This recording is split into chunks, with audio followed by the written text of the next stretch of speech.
Beginner bikes, and in particular why I recommend one bike over another, is a question I get asked a lot, so I thought it was time to make this video. Today I'll explain why I'm very cautious when recommending a beginner bike, what sort of rider I class as a beginner, and most importantly, what type of bike should a beginner be looking for. Hello and welcome. If you're new here, I'm Paul, and this is Bikes I Like. I get very nervous when I see people on YouTube recommending certain bikes as being good for beginners. One example, I recently saw a video where the reviewer claimed bikes like the Indian Scout were perfectly fine for beginners. This got me worried because I totally disagree. The term beginner encompasses a wide variety of people, from younger kids who have grown up riding motorcycles to nervous 50-plus-year-olds stepping onto a motorcycle for the very first time.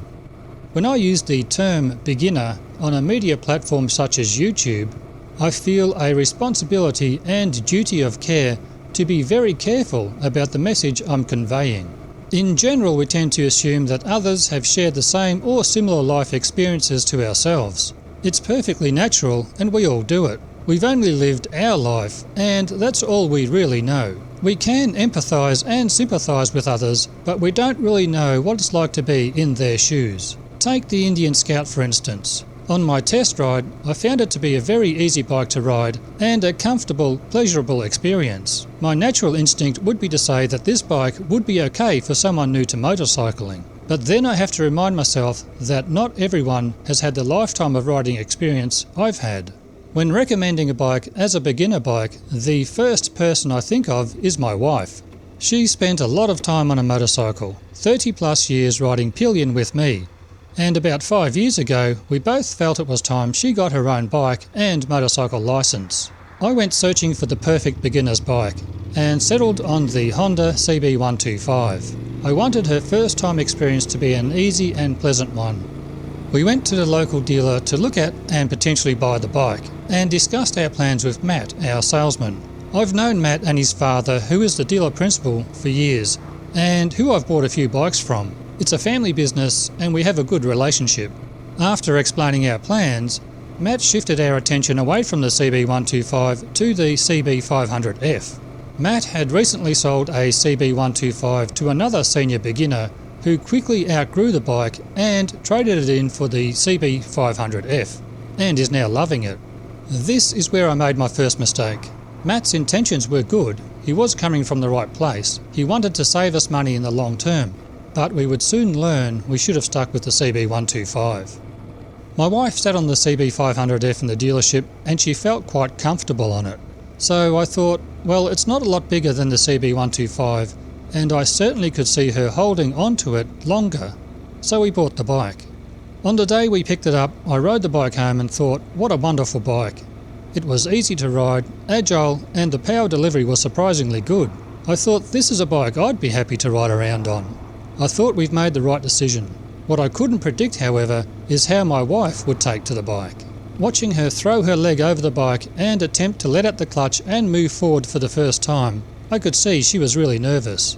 I also noticed that in the real world, where the road surface wasn't flat and even, her feet weren't reaching the ground as comfortably as they were in the showroom. In my state, Victoria, Australia, to get your motorcycle licence you need to obtain a learner's permit, which is a written test, eyesight test, riding skills assessment test completed on a closed course, and finally an on-road test where you're followed by a licensed tester to show you know the road rules and are safe to be on the road. You don't get on the road on a motorcycle until you can pass all these requirements, which I think is a very good thing. My plan was to get my wife comfortable on a motorcycle before going for her rider training assessment and test. We had access to some large parking space where she could at least get the basics down and head into the training with some confidence. Or so I thought. She was coming along well when she had her first drop. She went to put her foot down, the ground fell away at that point, and over she went. This greatly damaged her confidence. At this point, I started thinking the bike might be too big for her. She dropped the bike a second time, and over the next few days I slowly watched her nervousness turn into fear. I'm now thinking the CB500F is the wrong bike for her. It was at this point I decided we need to engage some professional training, using their bikes which were CB125s. On the training day, I immediately saw she was less intimidated by the CB125.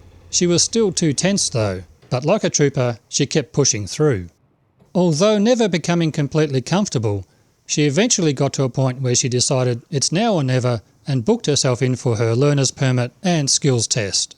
On the day of the test, she was nervous and fearful to the point where she was thinking of cancelling. At the testing facilities, I had noticed that alongside their CB125, they also had smaller scooters. Not wanting her to quit, I asked if she'd be happier going for a test on one of those smaller scooters. She seemed to perk up at that, and we decided that's what she'd do. What I didn't realise, however, was that those Honda scooters weren't equipped with ABS brakes. She'd completed all her emergency braking training on a bike with ABS, and these scooters had none. She went for a test, it started raining, she grabbed a handful of front brake for the emergency stop as she'd been trained to do, and immediately lost a front and dropped the bike. The scooter landed on her leg, rupturing a vein, which ended up in a hospital stay.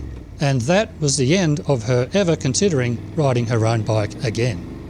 When recommending a bike or not as a beginner's bike, I have all this experience to draw from, and you now know why I share my advice very cautiously. If you're new to motorcycling, please don't be put off by what I've just shared. The takeaway for you from this should be to choose a bike you feel least intimidated by as your first motorcycle. You want the easiest experience possible when first starting to ride a bike. Your dream bike may have drawn you to motorcycling, but it's most likely definitely not the bike you should be starting on. Choosing the wrong bike as your first bike will likely turn you off riding motorcycles altogether. Believe me, my wife's case is only one example. I've seen it happen many times before. The recommendation of choosing a bike that least intimidates you works across the spectrum of motorcycle beginners. If you've grown up riding motorbikes as a kid, like Pee-wee 50s etc, then you'll be more comfortable tackling a greater range of bikes, and the CB500F might be quite fine for you. When choosing your first bike, let your confidence and comfort level be your guide.